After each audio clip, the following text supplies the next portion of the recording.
Magandang araw sa iyo, Kabaldas, at welcome sa isa na namang episode ng ating online gastos. At gaya ng nakikita mo sa title, ang i-unbox natin ngayon ay radiator coolant. Alright? At ang halaga nito ay 203 pesos and 16 centavos. So sarado na, 203 pesos. At 2 liters capacity ito. Anyway, buksan na natin. So maitatanong mo, bakit ba ako bumili sa Lazada nitong radiator coolant? Marami namang nabibili sa auto supply.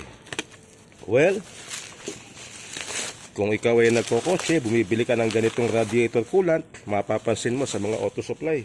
At least dito sa lugar namin, ang mahal ng radiator coolant. Mantaki mo yung 1 litro, 200, kaya 250, ganun ang presyuhan. Mahal. Samantalang dito sa Lazada ay 2 litro na, 203 lang. At ito yung ating binili. Yan, Excel Labs Ultra Cool Radiator Coolant. 2 liters na siya. Yan. Okay, at kita mo naman yung laki ng lalagyan, talagang 2 liters yan. Di ba? Kulay green ang pinili ko. Meron kasing kulay blue din yan. Paiba-iba kulay. So sa akin, green yung preferred ko. For petrol and diesel engines. Pwede siya sa gasolina, pwede rin siya sa diesel. Yan. Okay, 2 liters. Tingnan nga natin kung selyado.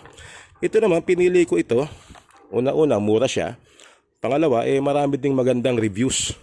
So ayan, selyado naman siya, Hindi siya tampered. Ibig sabihin, ito ay factory sealed. Hindi nga lang selyado itong takip niya. Ayun. Dito pala yan. Meron pa siyang ganun. Ayan. Okay. So yung takip niya, hindi selyado. Walang lock.